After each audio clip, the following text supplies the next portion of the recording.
은혜 받으신 말씀은 마태복음 21장 43절의 말씀입니다. 마태복음 21장 43절의 말씀입니다. 앞에 자막이 나오는데 한번 보시겠어요? 이 크기가 이제 눈에 보이시나요? 네, 이 정도면 이제 된 것 같아요. 제가 이제 이것도 자막도 이게 어떤 교회가 참 자막을 잘하는가에 대해서 계속 찾아보다 보니까 이게 저 어디지? 누구냐? 이게 자꾸 생각이 안 나지. 뭐 하여튼간에 중요한 게 아니면 제가 생각이 안 나요. 어떤 하여튼 유명한 교회가 있어가지고 그 목사님 거를 제가 이제 그대로 이 벤치마킹을 해서 저렇게 했는데 깔끔하더라고요. 다른 것도 제가 옆에다가 이렇게 해가지고 띄워보고 하기도 했는데 그러니까 시선이 자꾸 분산되고 제가 그 자막을 가리니까 이게 참 집중이 안 되더라고요. 그래서 이게 제일 깔끔해서 제가 했는데 글자 크기도 조금 키우고 잘한 것 같아요. 앞으로도 계속해서 이 교회를 위해서 또 생각하고 가겠습니다. 오늘 본문 말씀 21장 43절 마태복음 21장 43절의 말씀인데 우리 한 목소리로 읽도록 하겠습니다. 시작. 그러므로 내가 너희에게 이르노니 하나님의 나라를 너희는 빼앗기고 그 나라의 열매 맺는 백성이 받으리라. 아멘. 그래서 오늘은 어떤 말씀을 나누냐면 계속해서 우리가 천국은 어떤 자들이 들어가느냐에 대해서 우리가 함께 나누고 있는데 오늘은 천국은 천국 열매를 맺는 자가 들어갑니다. 들어갈 것입니다. 천국 열매를 맺는 자의 것입니다. 이렇게 제목으로 우리 하나님께 은혜를 나누도록 하겠습니다. 열매를 맺는다 했을 때 우리는 주로 생각하기로 우리가 하나님의 열매를 맺고 아니면 하나님의 열매를 맺지 않으면 그냥 열매 맺지 않는 걸로 그렇게 끝나는 걸로 생각해요. 그런데 그것이 아니고 하나님의 열매를 맺지 않으면 우리는 다른 열매를 맺게 됩니다. 이게 문제인 거예요. 하나님의 열매, 다시 말하면 천국 열매를 맺지 않으면 이것으로 끝이 나면 괜찮은데 하나님이 보셨을 때는 뭐냐면 하나님의 열매, 천국의 열매가 아니면 우리는 다른 열매를 맺는다는 거예요. 이게 지금 문제인 거예요. 그래서 우리는 이 다른 열매를 맺지 않고 이것들에 대해서는 제하해 버리고 마치 잡초처럼 다 뽑아 버리고 그다음에 하나님의 열매 맺기를 우리가 힘을 써야 되는데 자, 이 본문 말씀의 배경에 대해서 말씀을 드리면 마태복음 21장부터 21장 28절부터 제가 한번 보여드리겠습니다. 이 포도원 비유입니다. 그러나 너희 생각에는 어떠하냐 이렇게 말한 거예요. 어떤 사람에게 두 아들이 있는데 예수님께서 비유로 말씀하신 겁니다. 두 아들이 있는데 맏아들에게 가서 이르되 예 오늘 포도원에 가서 일하라 하니 첫째에게 말한 겁니다. 대답하여 이르되 아버지 가겠나이다 하더니 가지 아니하고 둘째 아들에게 가서 또 그와 같이 말하니 대답하여 이르되 실소이다 하였다가 그 후에 뉘우치고 갔으니 그 둘 중에 누가 아버지의 뜻대로 하였느냐 이렇게 말합니다. 예수님께서 묻는 거예요. 뭐 이 내용에 대해서는 우리가 이해하기 쉽죠. 그냥 아버지가 두 아들에게 시켰는데 너가 저 포도원밭에 가서 일하라 이렇게 얘기했는데 첫째는 네 알겠습니다 하고 도망가 뽑고 둘째는 싫은데요 했는데 거기 가서 일을 했다는 거예요. 자, 이 의미에 대해서 조금 이제 다시 보면 그러면 이 둘 중에 누가 아버지의 뜻대로 하였느냐 했을 때에 예수님께서 말씀하시기를 둘째 아들이니다 이렇게 얘기하는 거예요. 둘째 아들이니다.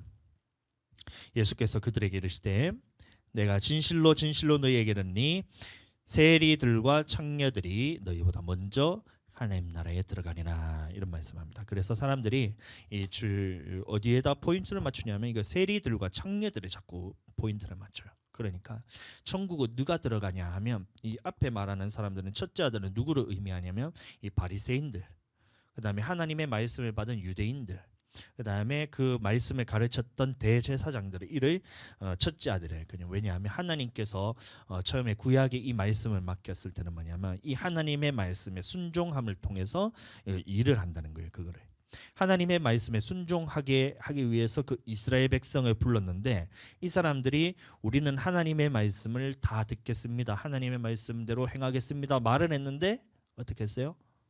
하지 않았다는 거예요. 구약 이스라엘 백성들이. 그래서 하나님께서 이 둘째 아들이 누구냐면 그래서 이스라엘 백성들을 순종하지 않았기 때문에 순종하지 않았기 때문에 그래서 그 사람들은 책망하고 그 다음에 누구를 불렀냐면 이 세리와 창녀들이라고 얘기하고 있어요. 그럼 다시 말하면 죄인들을 불렀다는 겁니다. 오늘날로 말하면 이스라엘 백성이 아니라 이방인들에게 하나님께서 이 일을 다시 맡겼다는 거예요.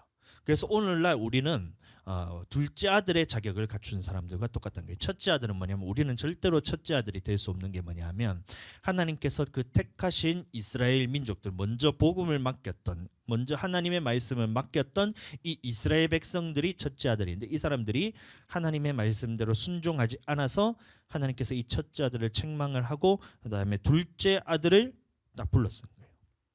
둘째 아들은 그러면 어떻게 해야 돼요? 내가 처음에는 이 부분에서 이방인들은 하나님의 말씀과 전혀 상관없는 사람이었는데 다시 침례 요한이 딱 와서 이 사람들에게 선포하는 것이 뭐냐면 이제 이스라엘뿐만이 아니라 모든 민족에게 다 얘기하는 것이 뭐냐면 죄인들도 마찬가지고 의인들도 마찬가지고 모든 사람들이 이제 침례 요한 앞에 왔을 때에 너희가 회개하라 천국이 가까이 왔느니라 이 말을 딱 한 겁니다. 그때 어떻게 했냐면 바리새인들과 대제사장들은 어떻게 했냐면 침례 요한의 말을 듣고 난 다음에 그 말을 듣지 않아요. 왜 그랬냐면 자기는 하나님의 선택받은 민족이기 때문에 나는 절대로 심판받지 않아는 이 마음이 있어서 침례 요한이 회개하라는 말씀했을 때 그 말을 듣지 않았다는 겁니다. 그래서 첫째 아들을 불렀을 때에 아버지에게 네가 포도원에 가서 일하라 하니 첫째 아들이 가겠나이다 하더니 그 말을 듣지 않았다는 거예요.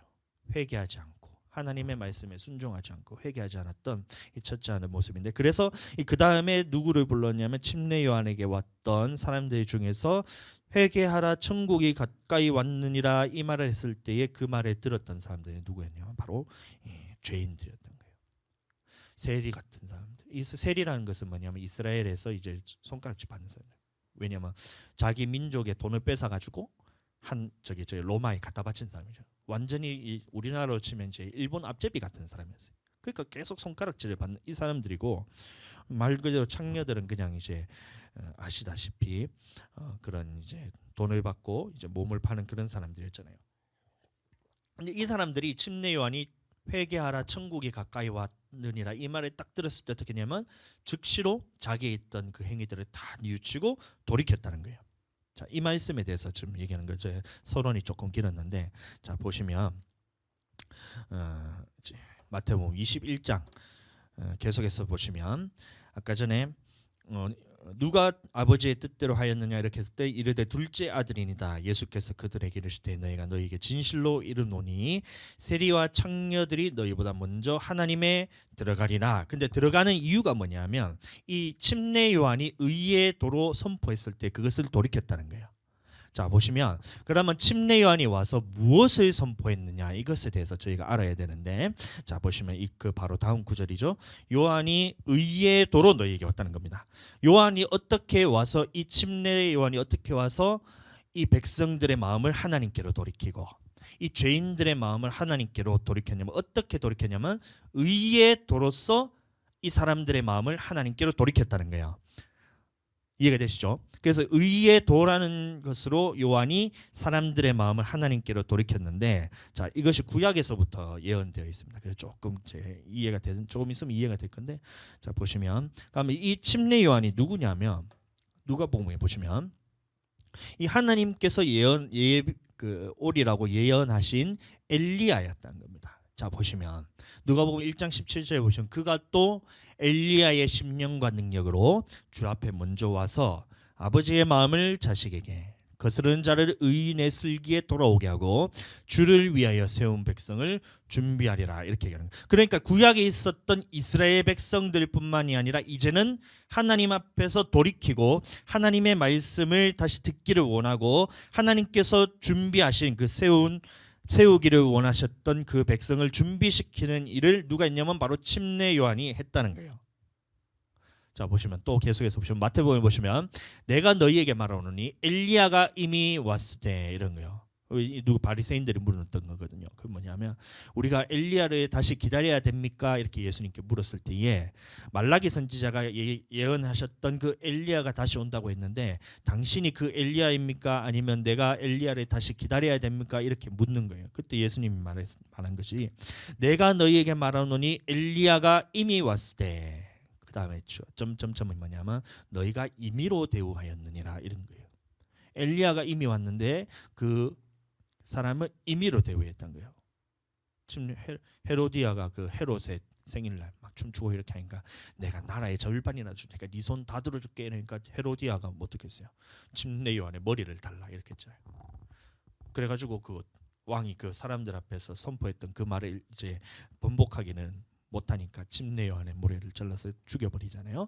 그래서 보니까 엘리야가 이미 왔는데 너희가 임의로 대우하였느니라. 그래서 사람들이 깨달았는 게 뭐냐면 그제서야 그 엘리야가 누구였냐면 바로 침례 요한이었던 거예요.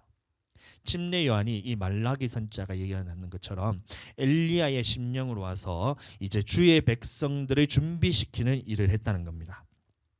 자, 근데 준비시키는 일을 했는데 어떻게 하나님의 백성을 준비를 시켰냐면 마태복음 21장 32절에 아까 봤었을 때는 의의 도라고 얘기하고 있어요. 의의 도. 그 다음에 말라기 4장에 보시면 자, 이 말씀이 있습니다. 너희는 내가 호렙에서 온 이스라엘을 위하여 내 종 모세에게 명령한 법 곧 율례와 법도를 기억하라. 보라 여호와의 크고 두려운 날이 이르기 전에 내가 선지자 엘리야를 너에게 보내리니 이렇게 말라기 선지자가 예언했다는 겁니다. 그가 아버지의 마음을 자녀에게로 돌이키게 하고 자녀들의 마음을 그들의 아버지에게로 돌이키게 하리라. 돌이키지 아니하면 두렵건대 내가 와서 저주로 그 땅을 칠까 하노라 하시니라. 이렇게 얘기하는 거예요. 그래서 이제 엘리야가 와서 무엇을 하냐면 가장 먼저 하나님께로 이 백성들의 마음을 돌이키는데 어떻게 그 방법이 어떤 방법으로 돌이키냐면 말라기 4장 4절에 보시면 이 모세에게 명령했던 율례와 법도를 통해서 하나님께로 이 백성들의 마음을 돌이켰다는 겁니다.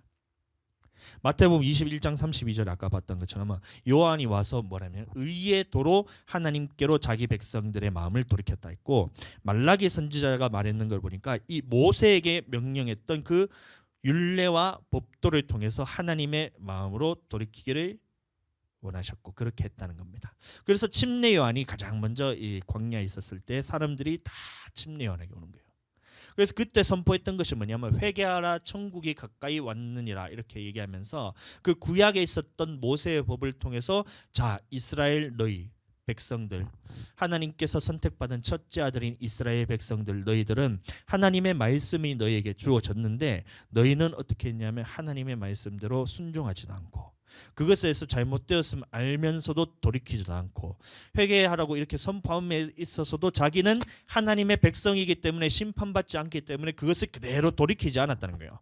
그러니까 하나님께서 말씀하시기를 포도원의 아들의 비유에 있어서 첫째 아들에게 말했을 때 들어가서 포도원에서 일하라 했을 때 네 알겠습니다 라면서 이 선택된 민족들이 그 다음에는 어떻게 했냐면 그 들어가지를 않았다는 거예요. 말씀을 받고도 순종하지 않았던 거예요. 그런데 둘째 아들 누구예요? 하나님의 말씀에 있어서 알지도 못하고 또 하나님의 말씀에 대해서 죄인으로 낙인받았던 이 사람들은 그 침례 요한이 말했던 하나님의 도, 의의 도 다시 말하면 모세의 율법을 들었을 때 어떤 말을 들었겠어요? 창녀들에게는 무슨 말이겠어요? 하나님 앞에서 이 가늠하지 말라는 말씀을 딱 전했는데 이 말씀을 듣고 난 다음에 그 사람들은 그 말씀에 변화가 있었던 거예요. 처음에는 내가 이 말씀대로 내가 행하지 못해서 실소이다. 이게 뭐냐면 행하지를 못했다는 거예요. 하나님의 말씀대로 순종하지 못했는데 침례 요한이 회개하여 천국이 가까이 왔느니라 하면서 하나님의 말씀을 모세의 율법을 딱 전했을 때 그 말씀을 듣고 난 다음에 뉘우쳐서 돌이켰다는 겁니다. 아멘. 세리들도 마찬가지예요. 세리들에게는 그러면 침례 요한이 무슨 말씀했겠어요? 하나님 것을 도둑질하지 말고 그 다음에 이스라엘 민족들에 대해서는 어떻게 되냐면 이 사람들에게 돈을 빌려주고 이자를 받으면 안 되거든요. 근데 이 짓을 누가 했냐면 이 세리들이 다 했다는 거예요. 그러니까 이런 말씀을 딱 전했을 때에 바리새인들은 그 말은 듣지 않았는데 세리들은 그 말을 듣고 난 다음에 아 내가 하나님 앞에서 정말 죄인이구나 이제는 돌이켜야 되겠다면서 딱 돌이키는 이 장면을 보는 거예요. 마태복음 3장 보시면 그때 침례 요한이 이르러 유대 광야에서 전파하여 말하되 회개하라 천국이 가까이 왔느니라 이러면서 무엇을 전했냐면 그 방법을 모세의 율법과 규례들을 전했다는 거예요. 그것을 뭐라 말하냐면 마태복음 21장 32절에서는 의의 도라고 말하고 있는 겁니다. 자, 그래서 오늘날도 마찬가지예요. 하나님께서는 이 하나님의 백성을 마음으로 돌이키기를 원하신다. 그 다음에 돼야 이 예수님께서 오셔서 그것을 주로 받아들일 수 있는 거예요. 그러니까 오늘날도 보세요. 많은 사람들이 구약에 있는 사람들과 똑같습니다. 바리새인들이 하나님의 그 말씀을 받은 자로서 하나님 선택된 민족으로서 하나님께서 누구를 택했냐면 이 이스라엘을 택했다는 겁니다. 그래서 이 이스라엘에게는 하나님을 사랑하는 방법이 무엇을 줬냐면 이 율법이란 것을 줘요. 출애굽기 19장에 보시면 20장에 보시면 하나님 앞에 하나님이 십계명을 선포할 때에 모세가 십계명을 선포할 때에 이스라엘 백성들이 뭐냐면 우리가 다 그것을 행하겠습니다라는 이 하나님과의 언약 관계를 맺습니다. 왜 그러냐면 하나님 앞에서 모세가 시내산에 올라가서 하나님의 율법을 받을 때 그 모습을 보니까 이제 막 우르르 쾅쾅쾅 하면서 막 번개도 치고 막 산이 막 검은 연기로 뒤덮여 가지고 막 불나고 막 이러니까 이스라엘 백성들이 그 모습을 딱 보고 난 다음에 야, 저기서 만난 하나님께서 나에게 직접 얘기하면 내가 이거 죽겠다 이 생각이 든 거예요. 모세 당신이 우리에게 대신 말하고 하나님이 직접 우리에게 말하지 말게 하소서 딱 하면서 모세가 내려왔을 때 무엇을 얘기했냐면 십계명을 얘기했거든요. 근데 십계명을 보시면 여러분들 어려운 것이 아니었잖아요. 보시면 여호와 외에 다른 신은 없다. 그 다음에 하나님 앞에서 우상 만들지 마라.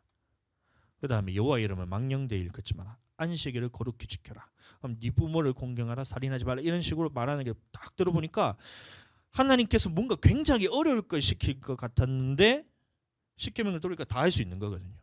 그러니까 우리가 이 말씀을 다 행하겠나이다 하면서 모세 앞에서 얘기를 하고 하나님과 이스라엘이 언약 관계를 맺게 됩니다.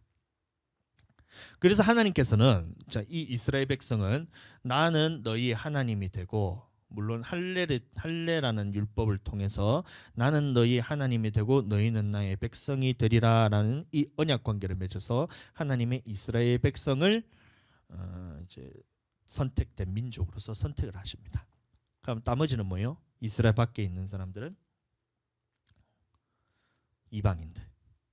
하나님의 말씀과 관계도 없고 하나님의 자녀도 아닌 이방인으로서 이렇게 살았던 거예요. 그러니까 이게 언제까지 오냐면 예수님의 시대까지 그대로 이어지는 거예요. 그러니까 이스라엘 민족은 하나님께서 선택한 민족이기 때문에 이방인과 다르다. 그러니까 어떠한 짓을 해도 하나님 앞에서 나는 심판받지 않아. 선택받은 민족이 이것이 있었어요.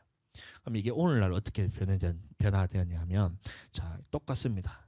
이제는 할례를 통해서 하나님의 백성이 되는 것이 아니고 예수님을 믿음을 통해서 하나님의 영적인 자녀가 되는 거예요. 그래서 이제 구약에 있었던 이 이스라엘 민족처럼 하나님께서는 백성을 선택하시는데 어떻게 선택하냐면 예수님을 믿는 사람을 하나님의 백성으로 선택하는 거예요. 그러니까 안 믿는 사람들은 뭐예요? 구약에 있었던 이방인과 똑같은 거예요. 그러니까 하나님의 말씀과 상관도 없고 하나님의 자녀라 부르지도 않잖아요. 우리는 하나님의 자녀이지만 근데 어떻게 생각하냐면 사람들이 자 구약에 있어서 이 이스라엘 민족들이 하나님의 말씀을 어떻게 했어요? 자기는 하나님의 백성이기 때문에 말씀을 지키지 않아도 된다면서 자 이방인과 난 달라면서 이렇게 선민의식을 가진 것처럼 오늘날도 똑같습니다. 예수님 믿는 사람들이 나는 예수님 믿기 때문에 하나님의 자녀가 됐어. 그러니까 나는 이 안 믿는 사람들과 달라. 그게 나는 어떠한 짓을 하더라도 하나님 앞에서 멸망받지 않는다는 이 믿음을 갖고 있어요, 사람들이. 자, 그러면 뭐냐면 이 사람들이 바로 첫째 아들입니다. 구약에 있어서 이 사람들이 내가 하나님의 말씀대로 행하겠습니다. 다시 말하면 여호와께서 나의 주인으로 고백하고 여호와께서 나의 주인이기 때문에 나는 주님의 말씀을 듣겠습니다라는 이 고백을 했잖아요. 마찬가지로 우리가 예수님을 믿음을 통해서 예수님이 나의 주인이고 우리는 예수님의 말씀을 듣겠습니다라는 이 말씀을 우리가 하나님 앞에서 고백을 하는 거예요. 예수님을 믿는다는 것이 바로 그건 거예요. 예수님이 나의 구원자로 받아들이는 것도 맞지만 주와 그리스도가 되게 하셨다 했기 때문에 주인이란 말은 뭐냐면 내가 주인의 말을 듣겠습니다라는 이 고백이 담겨 있어야 우리는 예수님을 믿는 겁니다. 그런데 예수님 앞에서 고백하면서도 어떻게 하냐면 하나님께서 하신 말씀을 딱 던져졌을 때에 첫째 아들처럼 하겠다는 약속을 하고 하지 않는 거예요. 근데 어떻게 돼요? 이 사람들도 지금은 안 하고 있어. 근데 안 믿는 사람들이 갑자기 예수님을 믿게 돼서 딱 돌아왔을 때에 이 사람들이 하나님의 말씀대로 순종을 하는 거예요. 그럼 이 사람이 둘째 아들이, 이 사람은 첫째 아들. 오늘날 많은 사람들이 이렇게 살고 있어요. 나는 예수님을 믿기 때문에, 나는 하나님께서 선택하신 백성이기 때문에 나는 절대로 하나님 앞에서 이 영혼 구원에 있어서는 뺏기지 않아. 하나님의 말씀에 대해서는 그냥 그것은 복음으로, 예수님께서 모든 죄에 대해서는 퉁치고, 예수님께서 모든 죄에 대해서는 우리의 죄를 사하셨기 때문에 나는 더 이상 이거 죄를 지어도 이것에 나에 대해서 영향을 미치지 않아. 하나님께서 구약의 이스라엘 백성을 선택하셔서 이 사람들이 선민인 것처럼 나는 예수님을 믿기 때문에 하나님의 선택된 선민이라는 이런 의식을 가지고 살아가게 돼요. 그럼 어떻게 될까요? 하나님이 보셨을 때 구약에 있었던 이 사람들은 어떻게 됐어요? 하나님 앞에서 버림받았잖아요. 이것처럼 예수님이 마지막 때까지는 그 심판을 하나님께서 남겨두시고 계시지만, 끝까지 이런 식으로 이 구약에 있었던 바리새인들과 같이, 또 선민의식을 가졌던 그런 유대인들과 같이, 그런 대제사장들과 같이 그런 생각을 끝까지 갖고 있으면, 그럼 어떻게 되냐면 우리도 또한 하나님 앞에서, 그때 예수님 오셨을 때는 이제 기회가 있잖아요. 우리는 예수님이 다시 오실 때는 어떻게 되면 심판에 주로 오시는데, 그때는 이제 더 이상 기회가 없는 거예요. 그러니까 어떻게 해요? 우리는 하나님 앞에서 이 둘째 아들처럼 하나님의 말씀에 대해서는 어떻게 되냐면, 우리는 처음에는 하지 않겠다는 그런 마음이 있더라도 다시 돌이켜서 하나님의 말씀대로 순종하면 그것이 바로 둘째 아들인 거예요. 지금 보세요. 우리가 오늘날 많은 교회가 있어요. 지금 대한민국에만 해도 몇만 개의 교회가 있잖아요. 그럼 전 세계적으로도 막 진짜 막 수십만, 수백만 교회가 있단 말이에요. 그 중에서 하나님의 말씀에 대해서 이거를 선포하면 거의 다 어떻게 되냐면, 우리는 예수님을 믿음으로 구원받지 우리가 행함으로 구원받지 않는다, 이렇게 얘기를 해요. 네, 들어보셨죠? 예수님을 믿음으로 구원받지 행함으로 구원받지 않는다, 이렇게 얘기합니다. 그러면 그 사람들의 말을 자세히 들어보면 뭐가 빠졌냐면, 이 믿음이란 말에 이제 성경 전체에 대한 이해가 빠져 있는 거예요. 자, 믿음은 뭐냐면, 예수님을 처음에 믿기 전에 하나님께서 어떤 분이신가를 우리에게 보여주십니다. 이거는 눈에 딱지가 않도록 제가 보라 했는데, 하나님이 어떤 분인지 아는 것도 믿음이에요. 그러니까 귀신들도 하나님이 한 분이신 줄을 너희가 믿느냐, 잘하였도다. 그러나 그 믿음은 귀신들도 믿고 떤다 했어요. 그럼 하나님이 한 분인 것을 아는 믿음은, 그것은 영혼 구원과는 상관없다는 거예요. 이것도 근데 성경에서는 믿음이라 그럽니다. 그 다음에 이 하나님을 알게 된 사람이 이 구원자가 필요하다는 사실을 알게 돼요. 왜냐하면 하나님이 한 분이고 나의 영혼을 심판하실 분이 하나님인데, 우리의 인생을 봤을 때는 하나님의 방법대로 살지 못하고 하나님의 뜻대로 살지 못하는 것이 너무 많고, 죄에 대해서 자기가 깨달았을 때는 내 이 죄의 문제를 해결할 수 없다는 것을 사람들이 깨달아요. 그래서 어떻게 하냐면 예수님을 주로 고백합니다. 그래서 이것을 보고도 믿음이라 그런 겁니다. 예수님을 믿는 믿음이에요. 그 다음에 이 사람들이, 믿는 사람들이 반드시 어디를 가야 되냐면, 성경 전체를 찾아보면 반드시 하나님께서 택하신 장소로 하나님께서 인도를 하십니다. 그래서 이제 아담을 처음에 창조하시고 난 다음에 그 모든 동산나무에 있는 복을 다 주시잖아요. 그럼 하나님을 알게 하시는 거예요. 모든 것을 다 주시는 분이 하나님이구나. 그다음에 하나님께서 어떻게 하셨냐면, 그 자기가 하나님 앞에서 이 아담을 선택을 해서 어디에 두냐면 에덴 동산이라는 곳을 따로 구별하셔서 그곳에 두는 거예요. 그럼 구별된 곳이 있었던 거예요.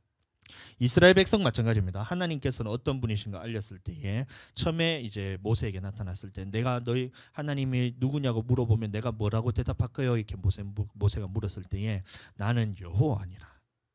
I am who I am 그잖아요. 여호와, 나는 여호와니라. 그 딱 하니까 하나님께서 여호와 하나님이라 했을 때 그 말은 뭐냐면 이 언약의 하나님이라는 그 뜻이거든요. 여호와 하나님이. 그래서 언약을 하시는 분도 하나님이고 그것을 이루실 수 있는 능력이 있는 분도 하나님이라는 것을 알게 하십니다.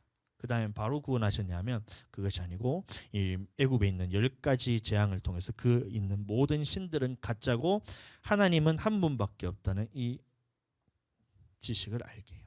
근데 아까도 말했다시피 하나님은 한 분인 줄 아느냐? 그것을 잘하기는 잘했는데 그거는 귀신들도 믿고 떠는 믿음이라 했어요. 그래서 하나님께서 이 출애굽하고 난 다음에 무엇을 하시냐면 홍해를 가르고 난 다음에 여호와는 나의 구원이라는 이 고백을 하게 하십니다. 그래서 구원자가 하나님이라는 고백을 하는 거예요. 오늘날 예수님을 믿는 것처럼. 그래서 홍해를 건너고 난 다음에 어디로 하나님께서 인도하셨냐면 여기 광야라는 곳에 하나님께서 인도를 하신 거예요. 택하신 장소로 하나님께서 인도하셨던 거예요. 사도행전 7장 38절에 보시면 이 광야가 뭐라 나오냐면 광야 교회라 나오고 있거든요. 그 믿는 자들, 예수님은 믿는 자들이 반드시 가야 될 곳이 어디냐면 바로 이 교회라는 것입니다. 그럼 교회에서는 무엇을 해야 되냐면 이 하나님의 말씀, 다시 말하면 아까 말했던 요한이 말했던 의의 도라고 말하기도 하고 하나님의 도라고 말하기도 하고 모세가 말한 율법이라 그러기도 하고 규례라 그러기도 하고 어쨌든 내 영혼을 살리는 하나님의 말씀이 선포되어야 되는 곳이 바로 이 광야였고 교회였다는 거예요. 그래서 교회는 무엇을 하는 곳이냐? 바로 이 하나님의 말씀이 선포되는 곳이에요. 그러니까 제가 이 천국은 누가 들어가느냐에 대해서 제가 자세하게 이 말씀에 대해서 전하고 있잖아요. 그러니까 이 말씀을 들었을 때 여러분들은 선택을 하는 것이 첫 번째는 하나님의 말씀대로 순종해서 이 천국으로 들어가기를 원하는 사람들이 이 말씀에 순종하게 되어 있고, 그런데 구약에서도 마찬가지로 이스라엘 백성들이 이 하나님의 말씀을 들었을 때에 그 불순종하는 자들이 있었다는 겁니다. 주로 누구였냐면 애굽에 있었던 이스라엘 민족이 아닌 다른 민족들이 이 이스라엘 백성을 자꾸 꼬시는 거예요. 가나안 땅에 들어갔어도 거기서 하나님만 섬겨야 되는데 이방 민족들이 계속해서 이스라엘 민족을 꼬시니까 어떻게 되냐면 이스라엘 민족이 하나님의 말씀보다 이 다른 사람의 말을 더 듣게 되는 거예요. 오늘날도 마찬가지예요. 믿는 사람들과 함께하지 않고 안 믿는 사람들과 함께하다 보면 그 영향력이 나한테 주어지다 보니까 안 믿는 사람들처럼 하나님의 말씀에 불순종하면 못 들어간 거. 이게 전체 믿음인 거예요. 이것도 보세요. 하나님을 아는 것도 믿음, 예수님을 구원자로 고백하는 것도 믿음, 그 다음에 예수님께서 인도하신 곳을 우리가 이제 택하신 곳에 나가서 예배드리는 것도 믿음이라 그러고, 그 다음에 그 안에서 이 하나님의 말씀을 선포되었을 때에 여기서 믿음은 뭐냐면 그 말씀을 그대로 행하는 것을 믿음이라 그럽니다. 그래서 이것도 믿음. 자, 근데 보세요. 이 모든 백성들이 이렇게 가면 좋겠는데 다 어떻게 가냐면 여기로 가는 거예요. 하나님 보시니까 어떻게 해요? 이 사람들이 다 지옥 가면 천국에는 이제 널널하게 살 때가 지금. 그러니까 천국은 이제 내 살 곳이 많잖아요. 성천국은 좁지만 그것을 다 못 들어가니까 넓은 거예요. 그러니까 사람들이 일로 가니까 이 모습을 보기 싫으니까 하나님께서 힘드니까 어떻게 하냐면 이걸 돌이킬 수 있는 방법까지도 주셨다는 거예요. 그게 뭐냐면 구약에서는 제사법으로서 이 속죄지 제사를 통해서 이 양에게 또 아니면 이제 희생 제물의 머리에 안수를 하는 통해서 이 죄에 대해서 전가를 시키고 이 죄에 대해 전가한 이 양을 잡으면서 나는 전가했으니까 난 죄가 없잖아요. 내 죄를 이 양에게 믿음으로써 전가를 시키고 양을 잡는 거예요.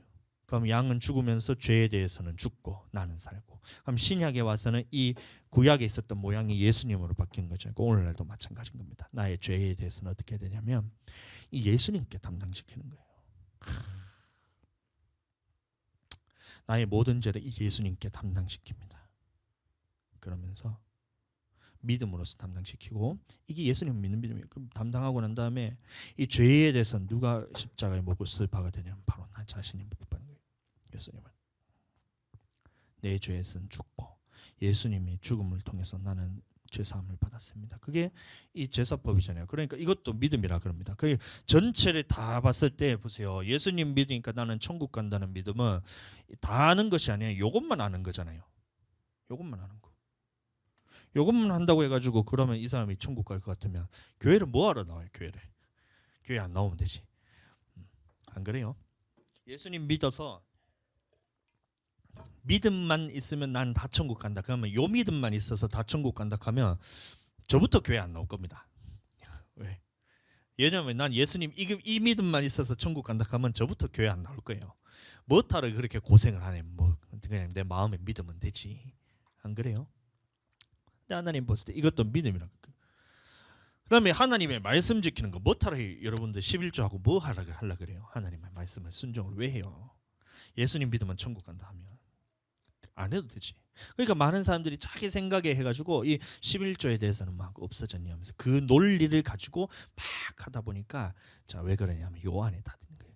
예수님 믿기 때문에 나는 선택받은 민족이기 때문에 나는 어떤 짓을 해도 나는 천국 간다는 이런 잘못된 믿음. 신념이 신념, 자기 신념.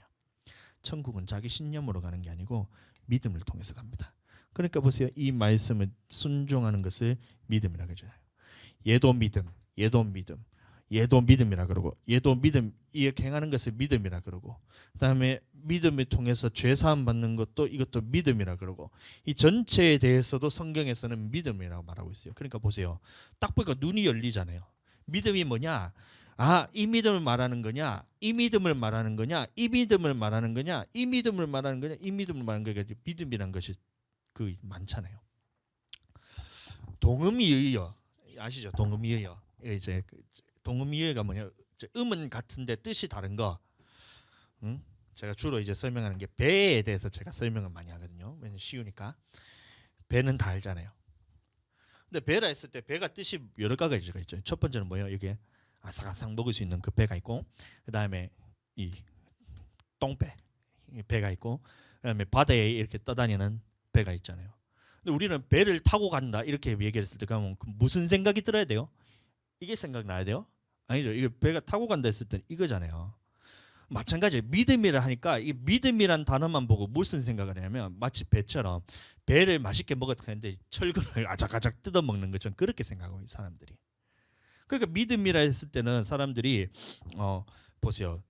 너희는 자 다시 보겠습니다. 마태복음 21장 보시면 너희는 그를 믿지 아니하였을 때 여기서 믿음을 그 믿음으로 생각하는 거예요. 예수님이 왔는데 믿지 않는다 이 생각을 하는 거예요. 마치 배처럼. 이게 무슨 믿음이냐면 하나님께서 말씀하신 요한이 의의 도로 왔다 했고 모세가 명한 율법이라 생각했는데 이것을 믿는 믿음이라 생각해야 되는데 이걸 예수님 믿는 믿음이라 생각하는 거예요. 그러니까 너희는 그를 믿지 아니하였을 때 세리와 청년은 예수님을 믿었다는 겁니다. 이래 생각하는 거예요. 그러니까 이게 해석이 안 되는 거예요. 너희는 이것을 보고도 끝내 뉘우쳐 믿지 아니하였다는 거예요. 그럼 이것은 무슨 생각이 들었냐면 아까도 말했던 여기 있던 거 있죠. 율법에 대해서 생각했는데 예수님 믿는 것을 그래서 보세요. 세리와 청년은 예수님을 믿었고 바리새인들은 예수님을 안 믿었다 이렇게 생각해요. 그러니까 성경 전체가 다 이해가 안 되는 거예요. 제가 말씀했던 것처럼 이거는 침례 요한이 말했던 의에도 다시 말하면 모세가 말했던 율법에 대해서 뉘우쳐서 세리와 청년들은 자신의 죄에 대해서 자복하고 회개함을 통해서 그 자격을 갖췄는데 바리새인들은 자기들이 선민이라는 의식을 가지고 하나님의 말씀에 던져졌지만 하나님의 말씀이 주어졌지만 그것을 자기가 받아들이지 않고 끝까지 뉘우치지 않았다는 거예요. 오늘날 마찬가지입니다. 예수님을 믿는 사람들에게 하나님의 말씀이 이렇습니다. 하나님의 말씀이 이렇습니다 했을 때 그것을 듣고 난 다음에 돌이키는 사람이 바로 이 세리와 청년 같은 사람이에요. 하나님의 말씀 앞에서 내가 지금까지는 내가 그렇게 살지 못했지만 하나님의 말씀을 내가 지금 듣고 보니까 야 이게 내 영혼을 살리는 말씀이군요. 그러니까 제가 이 말씀을 하나님 앞에서 순복하겠습니다 하면서 돌이키고 뉘우치고 순복하겠습니다. 이게 뭐냐면 이 세리와 청년들의 믿음이었던 겁니다. 자 보세요. 그 다음에 마태복음 21장 33에서 34절의 말씀을 보시면 포도 농부의 비유에 대해서 나옵니다. 그 어떤 게냐면 이 포도 농부가 이 포도 주인이 이 농부들에게 무엇을 했냐면 자기 포도원을 새로 주고 새로 이게 소작농으로서 이렇게 주고 타국으로 떠났던 거예요. 외국으로 떠났어요. 이 농부는 뭐냐면 이 구약에 있었던 하나님의 말씀을 받은 그 이스라엘 민족이었던 겁니다. 그런데 어떻게 되냐면 결실할 때가 돼서 이 열매를 받으려고 농부들에게 종을 보냈다는 거예요. 농부들에게. 그러면 다시 말하면 이 이제 하나님의 말씀을 받았던 그 이스라엘 민족에게 이 어떻게 하고 있는지를 다 보고 난 다음에 선지자를 통해서 하나님의 말씀하시는 선지자를 통해서 이 열매를 거두기 위해서 구약의 선지자들을 다 보내는 거예요. 하나님의 말씀을 지키는가. 근데 어떻게 했냐면 이 농부가 하나님의 말씀을 받은 이스라엘 백성이라고 그랬죠. 농부들이 어떻게 했냐면 이 선지자가 올 때마다 하나는 심히 때리고 하나는 죽이고 하나는 돌로 치면 이렇게 하면서 이 선지자들이 올 때마다 하나님의 말씀을 전하는 사람이 올 때마다 그 사람들을 핍박하기 시작했다는 겁니다.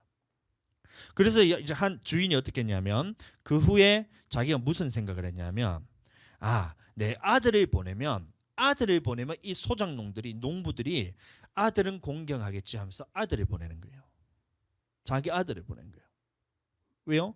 이 아들을 보내면 이 농부들이 하나님을 공경할 것 같아서 보냈는데, 그래서 예수님을 보냈는데 농부들이 생각하기로 어떤 생각을 가졌냐면 아들의 말을 순종해야겠다 이 생각을 가진 것이 아니고 이 아들은 상속자니까 이 죽이면 그 유업이 우리에게 올 것이니까 이 죽이고 난 다음에 그 유업을 우리가 차지하자.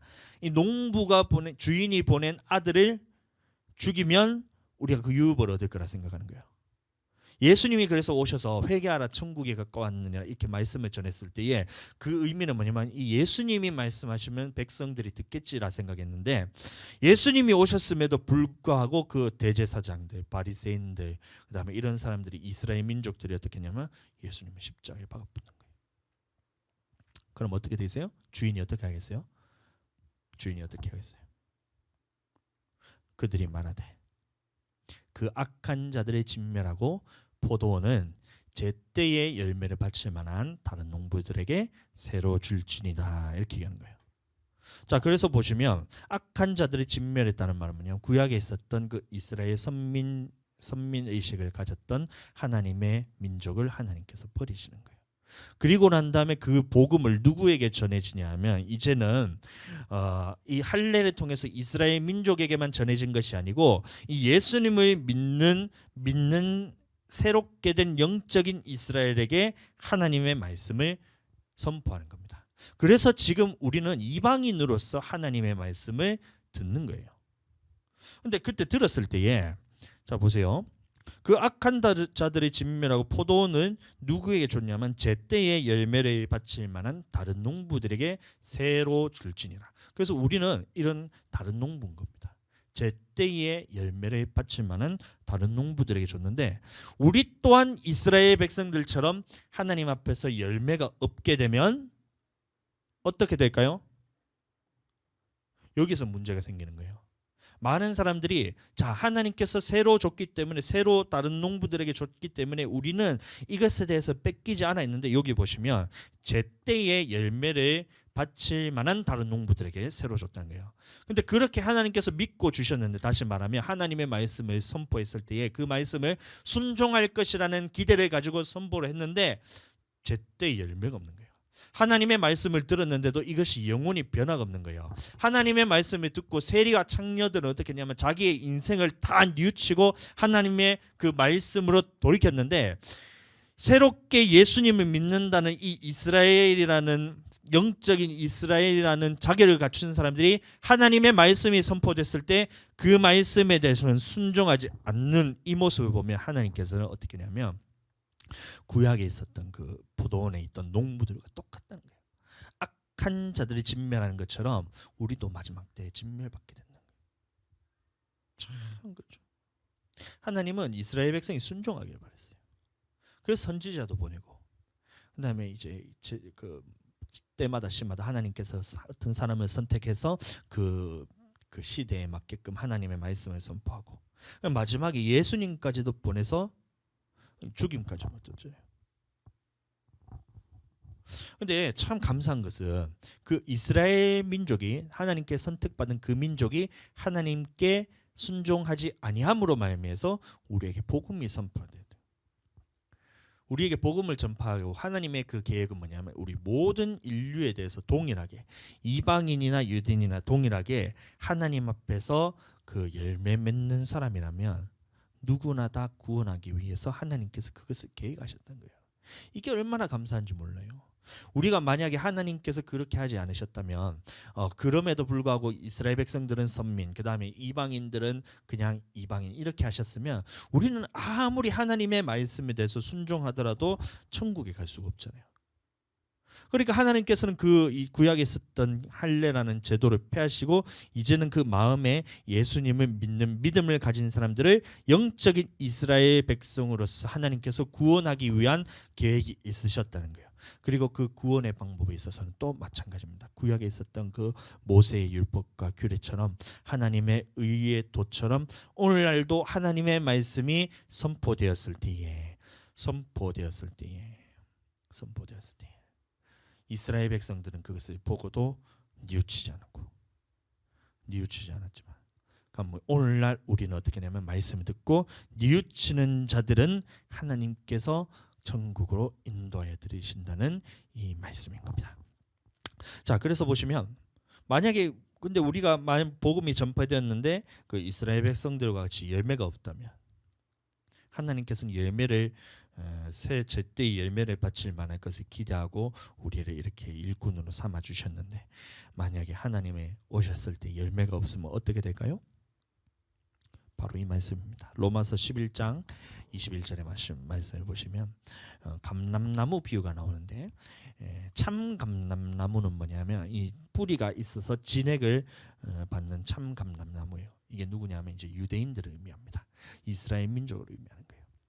그런데 이 원가지들이 제때에 자기들이 이제 그 의미에 대해서 하나님의 말씀에 대해서 순종하지 못했잖아요. 그래서 어떻게 했냐면 이 나뭇가지에다가 참 감람나무에다가 젖붙임을 하는 거예요. 젖붙임 뭔지 아시죠? 그 옆에다가 그 나무에 있는 그 상처를 내갖고 옆에다 갖다 꼽으면 원래 쥐뿌리에서 나는 나무는 아니지만 가지를 갖다 붙이면 이게 거기서 진액을 빨아먹어서 살 수 있는 그 가지가 젖붙임 가지예요. 그 돌감람나무를 여기다가 참 감람나무 옆에다가 젖붙임을 하는 거예요. 근데 둘 다 하나님께서 이거 말씀 보셨을 때에 이 원감람나무 다시 말하면 참 감람나무도 하나님의 말씀에 순종하지 않음으로 인해서 찍어내 버렸는데 이 젖붙임을 받은 이 감람나무 돌감람나무가 하나님의 말씀에 순종하지 않으면 어떻게 하겠어요? 하나님께서 아끼지 아니하신다는 거예요. 하나님이 이 원가지들도 아끼지 아니하셨은즉 너도 아끼지 아니한다는 말이 바로 이건 겁니다. 그러니까 우리는 이 죽었다 깨어나도 하나님의 말씀이 선포되었을 때 이 세리와 창녀들처럼 뉘우쳐서 회개에 합당한 열매를 맺어야 되는 거예요. 천국은 누가 가느냐? 바로 천국 열매를 맺는 사람들이 가는 겁니다. 여러분들 마지막 말씀이 이건데요. 자, 한번 읽어보겠습니다. 시작. 그러므로 내가 너희에게 이르노니 하나님의 나라는 너희는 빼앗기고 여기서 너희가 누구냐면 나는 하나님의 백성이기 때문에 나는 천국에 들어가라는 이런 자기의 신념을 가지고 말씀에 대해서는 지키지 않는 사람들은 빼앗기고 그 나라의 열매 맺는 백성 다시 말하면 말씀이 뿌려졌을 때 그것을 인내로서 지켜서 열매 맺는 백성은 받는다 이렇게 말하고 있는 겁니다. 자, 사랑하는 여러분, 우리가 이 말씀을 들었을 때 자칫하면 이게 짐으로 느껴질 수가 있어요. 하나님의 말씀은 굉장히 쉬운 겁니다. 구약의 이스라엘 백성들처럼 십계명처럼 다 할 수 있기 때문에 하나님께서 우리에게 명령하신 거예요. 근데 그 말씀을 듣질 않으니까 이제 힘들으시는 건데 이 말씀에 대해서 계속해서 쉬워지게 되기를 예수님은 축복합니다. 자,